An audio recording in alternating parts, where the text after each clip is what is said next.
शुरू करें प्रारंभ, इजाजत है।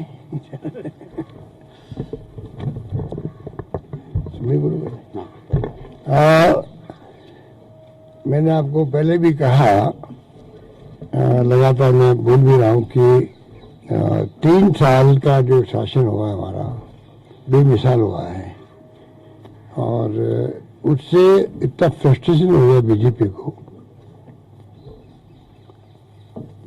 इतना फ्रस्ट्रेशन आ गई है कि इनको हाईकमांड को भी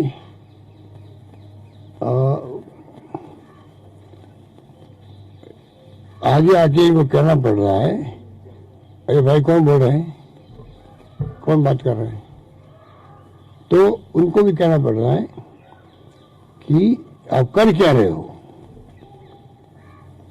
आज 3 साल बाद में मुझे इस बात की बहुत प्रसन्नता है कि आम जनता का आशीर्वाद, सहयोग, समर्थन सरकार को मिल रहा है।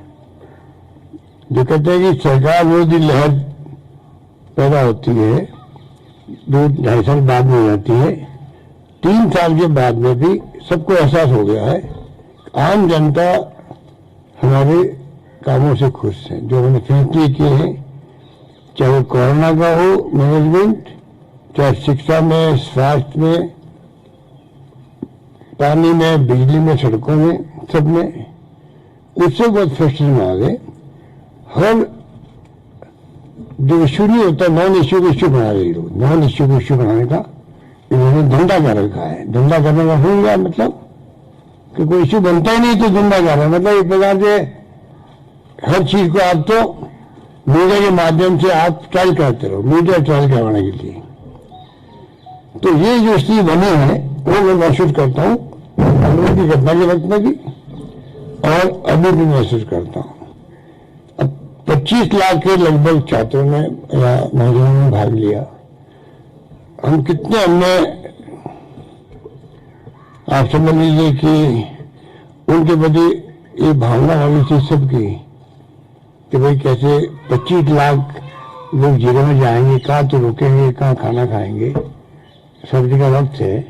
तो हमने तमाम जगह मैनेजमेंट, मैंने खुद मीटिंग बुलाई और हमने उनको सारे बसें फ्री की थी पहले रोडवेज की, फिर मालूम पड़ा तो कम पड़ रही तो वह प्राइवेट बसें करो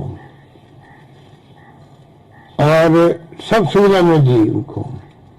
कलेक्टर को कहा गया आप एनजीओ से संपर्क करें जिलों के अंदर, प्रयास करें कि रात को रहने में तकलीफ नहीं आए, आराम से कुछ खाने पीने की व्यवस्था को एनजीओ करे। और मुझे खुशी है कि जो कोरोना में देखने को मिला लोगों का जो भाव कि सब ने मेरी लड़ी किसी गरीब को भूखा नहीं सोने दिया। वही मैंने महसूस किया कि इतना कहने मात्र से 2 दिन के नोटिस के अंदर भी सबने उनको खाना भी खिलाया, उनको रुकवाया भी। जो आगरा से और जो पड़ोसी राज्य लोग आए थे वो इतने गदगद हुए बच्चे एक साथ, हमें कोई कल्पना नहीं की थी ऐसा माहौल भी हमें मिलेगा। इस माहौल में एग्जाम करवाए। एग्जाम के बाद में जब जो पेपर लीक की खबर आई, इमीडिएटली एसओजी को केस दिया गया, एसओजी केस दिया गया। और आप देखिएगा अभी माहौल पूरे कंट्री में बना रहा है किस प्रकार पेपर लीक हो रहे हैं, ये क्यों हो रहे हैं, ये नौबत क्यों आ रही है। उस पर भी भारत सरकार को सोचना चाहिए, राज्य सरकार को सोचना चाहिए नौबत क्यों आ रही है कि बच्चे जो हैं वो ज्ञान बना करके पेपर आउट करने के षड्यंत्र में लग जाते हैं। ये नौबत क्यों आई है, उसको ठीक करने जा सकता, वो अलग इश्यू है।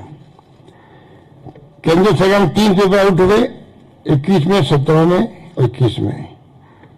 थर्ड सेना के लिए सामान्य सैनिक भर्ती, SSC, CGL, UGC net 2021, Hindi की परीक्षा, ये सब आउट हुए हैं।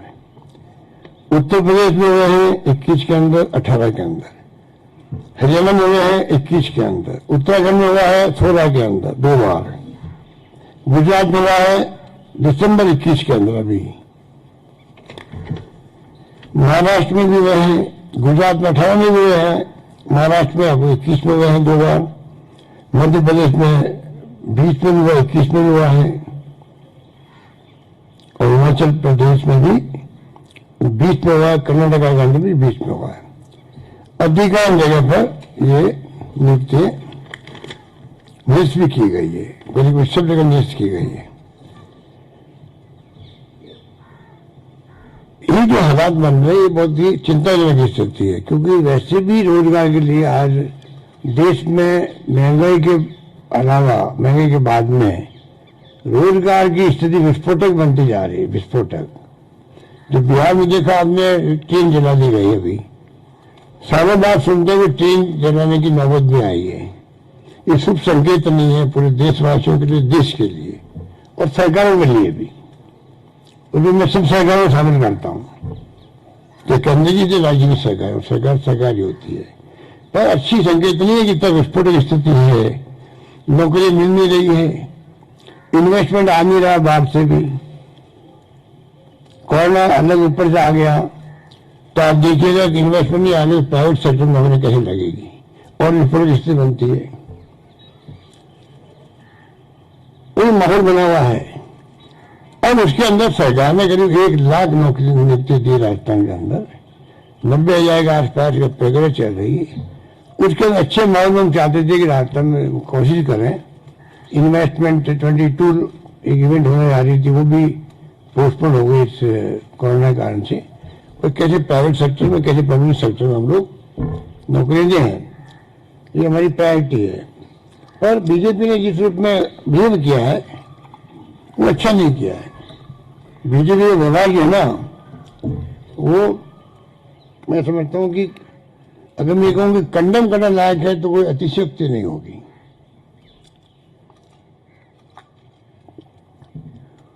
क्योंकि इश्यू को बनाओ, अल्टीमेटली उससे पब्लिक इंटरेस्ट सर्व हो, इश्यू को बनाओ, चाहे कोई बनाए, हम बोले या वो बोले, अल्टीमेटली उससे इंटरेस्ट पब्लिक का सर्व होना चाहिए।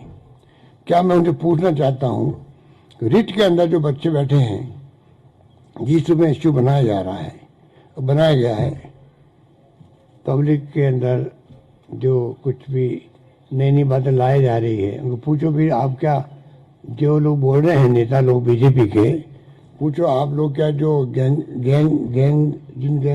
काम कर रही थी ये पेपर लीक करने की, उनके अगर आपके संपर्क हैं, तो आप अगर भागीदार नहीं हैं आप उसके अंदर, और सरकार बदनाम करने षड्यंत्र आपका नहीं था, तो आप एग्जाम के पहले कह देते, तो बड़ी स्टेटमेंटशिप होती है आपकी कि भाई देखो हमारे पास खबर आई है और पेपर लीक हो सकते हैं, तो सरकार भी उस ढंग से पहले और प्रिकॉशन करती।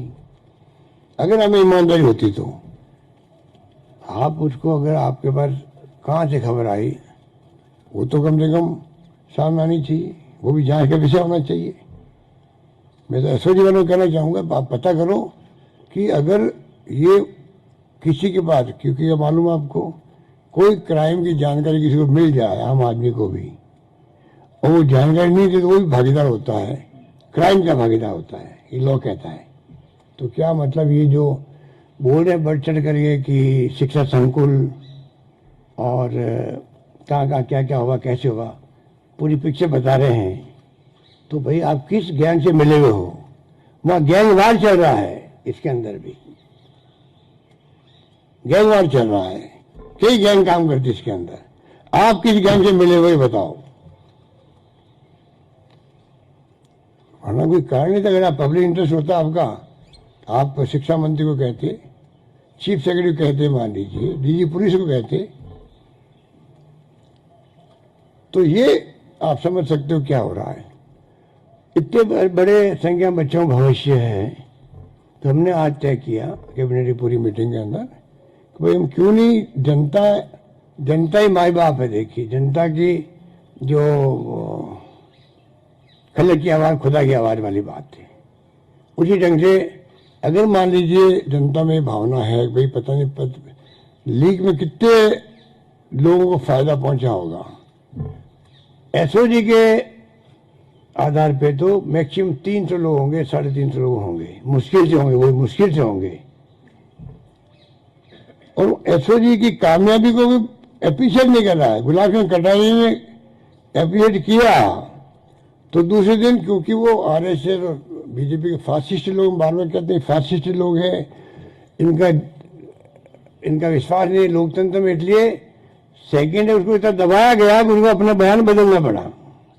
नेता प्रतिपक्ष को बयान बदलना पड़े, सच्चाई तो वो बोल दे उन्होंने, फिर दबाया कि नहीं अब तो आप तो कर क्या रहे हो, हमारा एजेंडा इस सरकार को बदनाम करने का।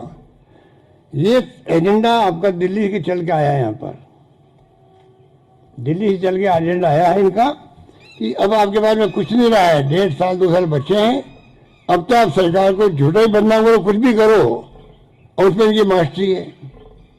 काम कम करते हैं, मार्केटिंग ज़्यादा करते हैं। उसी ढंग से ये बदनाम करने का भी आप देखिए इनको तरीका, रात दिन सोशल मीडिया इनके कब्जे में है।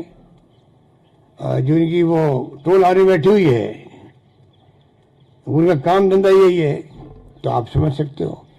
तो आज मैं तय किया कि हम इस एग्जाम को L1 में तो कोई पेपर आउट हुआ नहीं है, L2 का एग्जाम जो है उसको निरस्त करेंगे। और L1 तो एग्जाम उसमें कोई पेपर आउट नहीं हुआ है, L2 का एग्जाम जो उसको निरस्त करके नए सिरे से सबको चांस मिल जाएगा, उसके अंदर कहने की गुंजाइश खत्म हो जाएगी। उसको दोबारा पहले करवाएंगे रिट। जो पहले सिस्टम था भारत सरकार का, हमारे वक्त में 2 एग्जाम होते थे, एलिजिबिलिटी टेस्ट ये और उसके बाद में फाइनल जब नौकरी के लिए भर्तियों का टेस्ट होता है, वो सिस्टम वापस ला रहे हैं, जिसके अंदर अभी इनका एक तो हो गया, ये रद्द हो जाएंगे, संख्या बढ़ा रहे हैं। पहले 31,000 थी, लगभग 31 के थी, 32,000 थी, लगभग 32,000 थी। अब 32 के अलावा पहले 20 हमने घोषणा की थी, अब हम 30 की घोषणा करते हैं। तो 32 और 62,000 भर्ती हो जाएगी, 62,000 भर्ती हो जाएगी, 62,000 भर्ती टोटल हो जाएगी, टोटल 62,000 भर्ती टोटल हो जाएगी। L1 और L2 में दोनों मिला के इसमें L1 के 15,000 ये वो अलग बात है, माइनस हो ये जो सेलेक्ट हो ये तो हो जाएगा ना, 64,000 कुल होगी ना, पहले 32 थी, अब 30 और मिला रहे हैं। उसमें लेवल 1 के जो अभी पास हो जाएंगे वो 15,000 जो भी फिगर है, तो वो मतलब अलग निकल जाएंगे। बाकी का हम आगे एग्जाम लेंगे, लें 2 तरह से लेंगे, एलिजिबल टेस्ट पहले की तरह। और एलिजिबल टेस्ट में भारत सरकार कहती है आप इसको भले परमानेंट कर सकते हो, एक बार एलिजिबल हो गया तो भले वो 2 साल 4 साल 5 साल कभी दे वैलिडिटी आजीवन है उसकी। तो वो तो हम बाद में आपको बताएंगे जब रूट्स वगैरह बन जाएंगे, कि रूट्स बनाने पड़ेंगे नहीं इसको वापस, परंतु इसको अपन चाहेंगे कि वो कराएं और बाद में फाइनल एग्जाम करवाएं विषय वाइज। जो विषय के होंगे लोग, जो कैंडिडेट विषय वाइज करवाएंगे।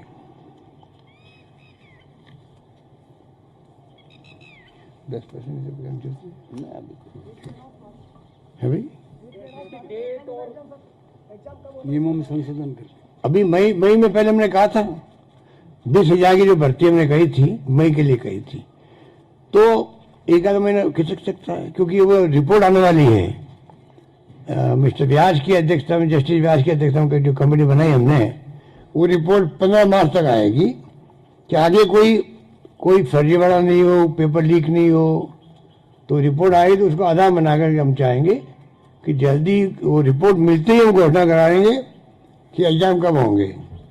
वो पूरा प्रोग्राम को दे रहेगा। कानून भी कड़ा बना, और कानून जो ला रहे हैं असेंबली के अंदर इसको रोकने के लिए, वही कड़ा कानून लेके आएंगे। जो गुंजाइश नहीं रहे राजस्थान के अंदर, देखिए पिछले 10-15 साल हम देख रहे हैं कि एक तो कई तो जुडिशरी में अटक जाते हैं, कई बार मामले कोई भी व्यक्ति चला जाता है जुडिशरी के अंदर, और कई बार आप देखिए लीक होते हैं या इस कारण से अटक जाते हैं। बीजेपी शासन की भर्ती भी हमें पूरी करनी पड़ती है, चाहे आरपीएससी की हो, आरएस की, वो भी अपन ने करी, और चाहे वो टीचर की भी हो, अपन नहीं की अभी सरकार आने के बाद में। तो ये नौबत नहीं आनी चाहिए। जैसे यूपीएससी में हो रहा है, हम चाहते हैं यूपीएससी पैटर्न आरपीएससी फॉलो करे पूरी तरह से, बल्कि वो जो सबऑर्डिनेट सर्विसेज बोर्ड बना वो भी फॉलो करे, और बाकी सिस्टम ऐसा बन जाए जो कमेटी रिपोर्ट आएगी उसके आधार पर हम चाहेंगे कि ऐसा सिस्टम बने कि बिल्कुल इसमें स्मूथली बच्चों को टेंशन में नहीं हो, आराम से एग्जाम दे सके। ये बार बार आप कितने क्या बीतती होगी उनके ऊपर, क्या बीतती होगी कि पता नहीं अब क्या होगा। कई लोगों की जिंदगी में अवसर होता है, नौकरी लगने वाली है और ये क्या हो गया, पेपर आउट हो गया, पता नहीं कितने हो गया। और ये हमारे जो जिनका कोई कहना चाहिए कि कोई रेस्पॉन्सिबिलिटी नहीं लोगों की, बोलने के अंदर कुछ बोल जाते हैं। जब आप विश्वास करते हो एसओजी पर अच्छा काम कर रही है, उसके बाद में ये लोग जिस प्रकार से उन्होंने माहौल बनाया वो मैं समझता हूँ कि उचित नहीं है। और ये लोग जिस प्रकार से बोल रहे हैं, अपनी भाषा काम ले रहे हैं, वो भी उचित नहीं है। देखिए उचित नहीं है। एज और होंगे उनको भी स्टीलन देंगे, और एज हो जाएंगे मानुष के कारण से, इसके उसको हम लोग इसमें छूट दे देंगे, मतलब उनको प्रॉब्लम नहीं आएगी। ये अनफॉर्चुनेट है। ये कोई हम लोग, ये आपको याद होगा मैंने कहा था सचिवालय के अंदर जब मांग की थी, हमारे मीडिया वालों ने पूछा भाई आप इसको एग्जाम को कैंसिल करेंगे, तो मैं कहा बहुत आसान काम है, परंतु लाखों बच्चों का भविष्य जुड़ा हुआ है, तो मैं इसलिए आप इसको क्यों सोचते हो कि कैंसिल हो एग्जाम। हमने देखा कि कोई तरीका निकाले जिससे कि ये एग्जाम हो जाए, सब्जेक्ट वाइज भी हो जाए। परंतु हमने देखा हम कुछ भी कर रहे हैं, जब तय कर बैठे हमारे विपक्ष के नेता लोग, हमें तो सरकार को बदनाम भी करना है, एग्जाम होने देंगे नहीं टाइम पे ये आगे भी। इसलिए हमने कहा नए सिरे से शुरू करते हैं, जिससे कि टाइमली फिर एग्जाम होने लग जाए। हमको इससे खुश नहीं है, इस फैसले से, इनकी हरकतों से तंग आकर के हम देखते हैं कि बच्चों का भविष्य खराब क्यों हो। लाखों बच्चे होते हैं, परिवार होते हैं उनके, उनमें क्या बीतती है।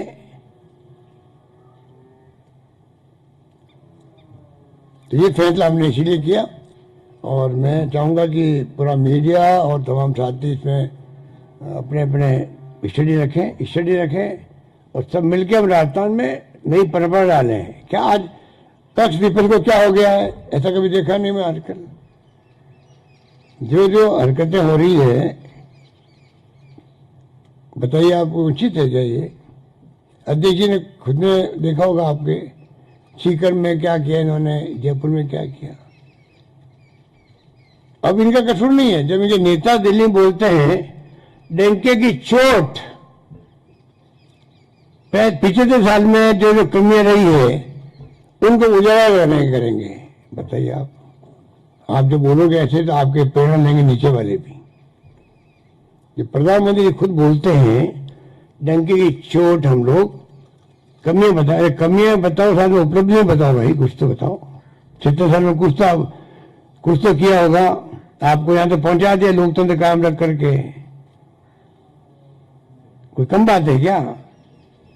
75 साल तक लोकतंत्र देश मजबूत रहा, चाहे इंदिरा गांधी ने जान दे दी, चाहे राजीव गांधी ने जान दे दी, चाहे सरदार बहन सिंह जी शहीद हो गए, पर खालिस्तान नहीं बनने दिया। तो भूल जाते हैं लोग। तो इसलिए आप कहो कि बातें कम है। पर आज आप बताइए सतीश पूनिया जी, अब वो घटना कल जो कोटा में हुई है, हम कोई सपोर्ट नहीं करते उस घटना को, एफआईआर लॉन्च भी हुई है, परंतु वो नौबत क्यों आई है? आप किसी पॉलिटिकल पार्टी के बारे में ऐसा कमेंट करोगे तो स्वतः स्फूर्ति लोगों को गुस्सा आ जाता है। हमारे नेताओं ने कई बार मान लो गौडसे की बात कर दी, जो सब गौडसे के भगत लोग हैं, ये सब लोग, तो इनके लोगों ने मुकदमा दायर कर दिया हमारे नेताओं के खिलाफ में। आरपीसी में जाना पड़ता है उनको। ये तो इनकी विचारधारा तो गौडसे से मिलने वाली है ना, ये तो। इसलिए मैं फिर कहना चाहूंगा, राजस्थान में बचपन से हम देखते आ रहे हैं पक्ष विपक्ष में कितनी बड़ी आप कड़े से कड़ा स्टेटमेंट दे दीजिए खिलाफ में, शाम को जब मिलेंगे शादी ब्याह के अंदर, कोई समारोह के अंदर, सोशल गैदरिंग में, लगता ही नहीं है कि मैंने सुबह कौन स्टेटमेंट दिया। ये परंपरा यहाँ रही है। मैं चाहूंगा हमारे तमाम विपक्षी नेताओं से कि राजस्थान में कृपा करो, इस प्रकार की परंपराएं घर से मिला दो। डेमोक्रेसी है, आप अपनी बात को, विचारधारा है, नीति है, कार्यक्रम है, क्या आपकी प्रोग्राम है, कुछ आधार पर राजनीति करो। लोकतंत्र में ये बातें होनी चाहिए। बहुत बहुत आप सबका शुक्रिया। बोलो कुछ। ऐसे ही जांच करेगी। हम खुद चाहेंगे ऐसी जांच पूरी करे और पहुंचे, उस क्राइम करने वाले तक पहुंचे, चाहे वो व्यक्ति कौन हो, किसी लेवल का हो, वो चिंता नहीं करे। हमने उनको फ्री हैंड दे रखा है, हम उनसे बात नहीं करते हैं। उनको सुपुर्द कर दी जांच, प्रेस कॉन्फ्रेंस एडीजी ने खुद ने की, हमने तो कहा नहीं उनको करो, ना उन्होंने हमसे पूछा भी नहीं। हमें अच्छा भी लगा जिसको जिम्मेदारी दी गई है। जब हम आरोप लगाते सीबीआई पर, इनकम टैक्स पर ईडी पर आरोप लगाते हैं कि भाई ये मॉनिटरिंग करके तंग करवा रहे हैं देश के लोगों को, तो हमारी कॉन्शियस कभी नहीं कहेगी। फिर हम जाकर के एसओजी को कहेंगे तुम ये करो, ये मत करो। इतना ही फर्क है। सुभाष गर्ग के बारे में लगातार जो है वो आरोप लगाए जा रहे हैं, किरोड़ी मीणा लगातार आरोप लगा रही है कि ये कातिल है। ये तो इनको क्या नैतिक अधिकार है लगाने का आरोप? किसी के, इनको तो न्यूज में बने रहना है खाली। पर किरोड़ी मीणा जी को देखिए, उनको ये जयपुर वाले जो नेता वो इनको अलग थलग किए हुए हैं। किरोड़ी मीणा जी को दिल्ली को खुश करना है, हाईकमांड को। इतने चाहते हुए नहीं चाहते हुए भी वो जानबूझ के बोलते ही रहते हैं। उनकी फितरत है बोलने की, इसलिए बोल रहे हैं।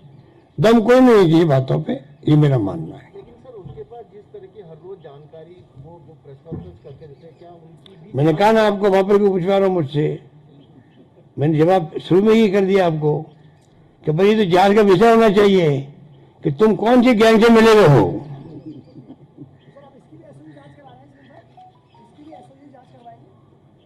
मैं कौन हूं कहने वाला?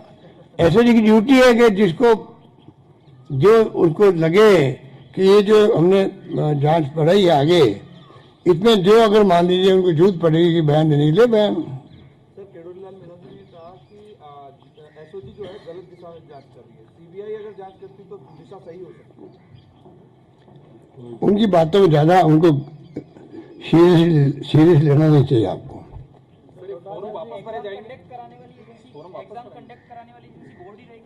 देखिए मैं देखता हूँ आप थोड़ा एंजॉय कीजिए 15 मार्च तक का जो रिपोर्ट आ जाएगी का वो जो जस्टिस व्यास की, उसके बाद में हम सब तय करेंगे क्या करना चाहिए। बोल गए ना भाई आप, अभी ऑप्शन माइंड थे क्या आप? अभी बोलो, अभी तो बोला हूँ मैं। इनके में जवाब दिया, इनके घर कुछ लिख जाते हैं, वो क्या कमेंट करते हैं, क्या हो रहा है, ये तो मैंने कहा आपको। सबसे पहले तो आप सबका स्वागत। आज राजस्थान में भारतीय जनता पार्टी के नेता अपने आपस के वर्चस्व की लड़ाई में 20 लाख युवा बेरोजगारों के भविष्य के साथ खिलवाड़ कर रहे हैं। 20 लाख युवाओं के साथ केवल और केवल आपस में मैं बड़ा कौन और अपने आला कमान को खुश करने के लिए किरोड़ी मीणा जी और सतीश पूनिया जी दोनों राजस्थान के युवाओं के हितों के साथ में कुठाराघात कर रहे हैं। पेपर लीक, पेपर चोरी पहली घटना नहीं है, लेकिन ये पहला उदाहरण है जब सरकार ने आगे बढ़ करके, जब सूचना मिली, एसओजी को जांच दी और एसओजी को यह कहा गया कि आप पूरी तह तक जाइए, इसमें कौन सी गैंगें काम कर रही हैं, किस प्रकार से कर रही हैं, उसको पूरी तरीके से समाप्त करना है। यह हमारी सरकार का ऐतिहासिक फैसला। पहली बार राजस्थान में जो कर्मचारी संलिप्त पाया जाएगा उसको बर्खास्तगी का निर्णय किया गया। वो इसलिए किए गए कि राजस्थान के युवा के आशीर्वाद से हमारी सरकार कांग्रेस की सरकार बनी है। उस युवा को जो हमने हमारे जन घोषणा पत्र में कहा था कि हम आपको रोजगार देंगे, नौकरी देंगे, उस नौकरी की दिशा में हम हमारे 3 साल में उनके 3 साल से ज्यादा नौकरियां दे चुके और आगे उनकी 5 साल में जितनी नौकरियां दी उससे हम कहीं ज्यादा नौकरियां देने वाले हैं। 3 साल में गुड गवर्नेंस के कारण से ये लोग किसी भी बात का मुद्दा नहीं बना पाए और सरकार गिराने का षड्यंत्र किया। वो औंधे मुंह गिरे। उससे बौखलाए हुए दिल्ली में बैठे हुए भाजपा के नेता अमित शाह जी, मोदी जी और उसके साथी, और यहां पर 2 ग्रुप बल्कि 3 ग्रुप हैं।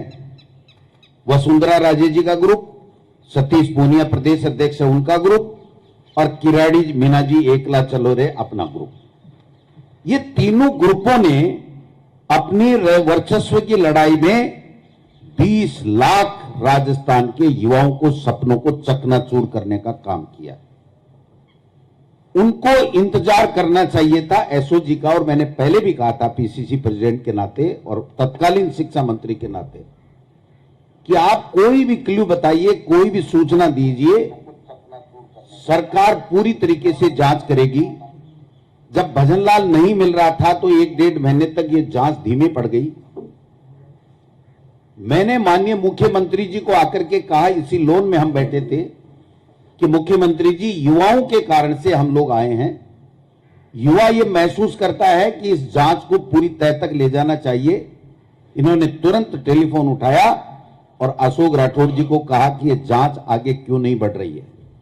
उन्होंने कहा भजनलाल बिश्नोई हमें मिल नहीं रहा है, हम लगा रखे हैं आदमी, जो ही मिल जाएगा हम इसकी तह तक चले जाएंगे।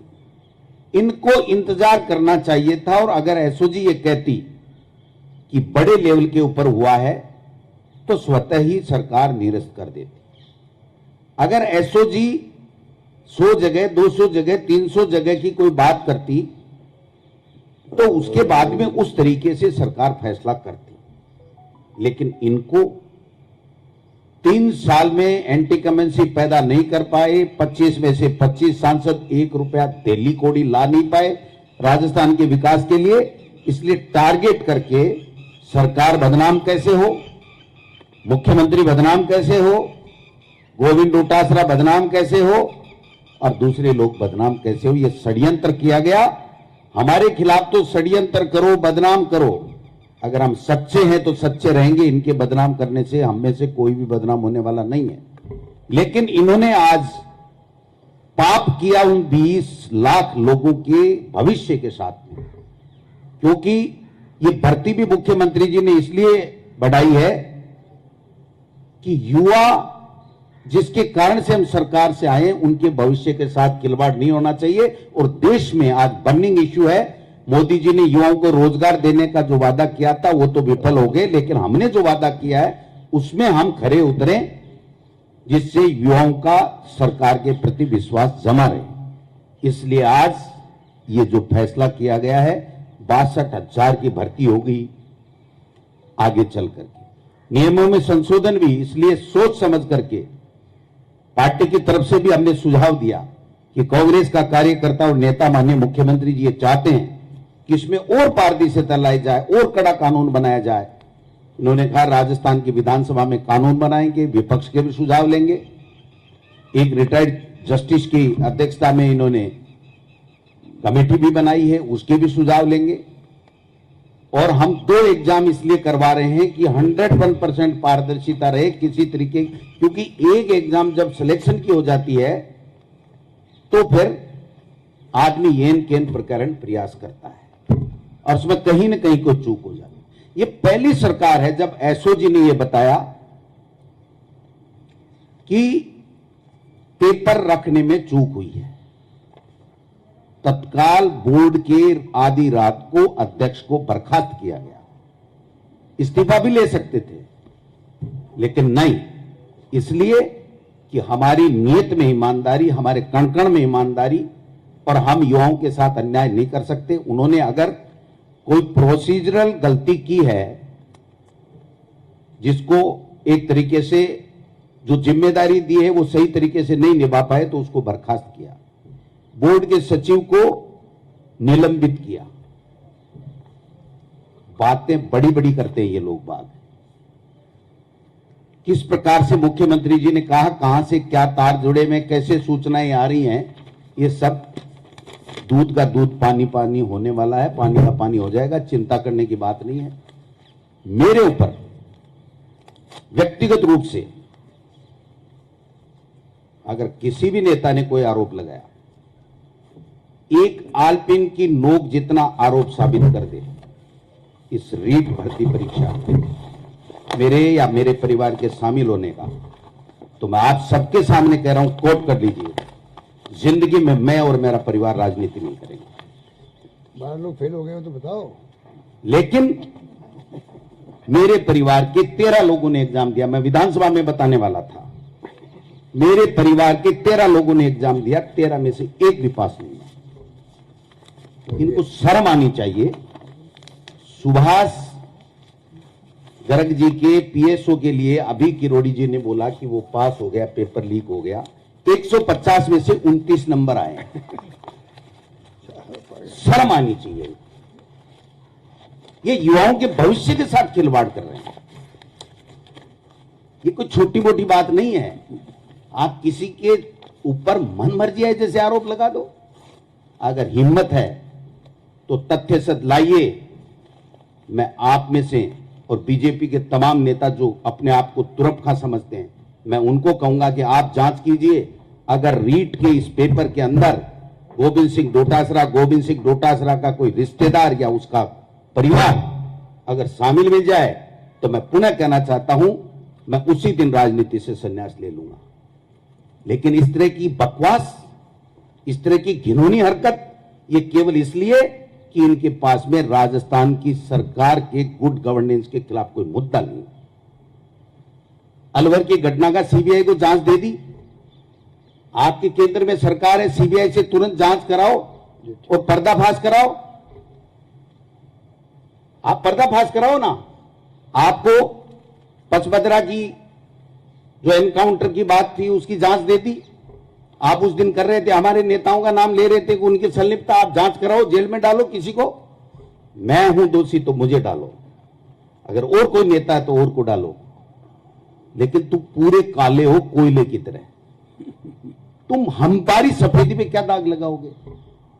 इनकी औकात नहीं है, इनमें हिम्मत नहीं है।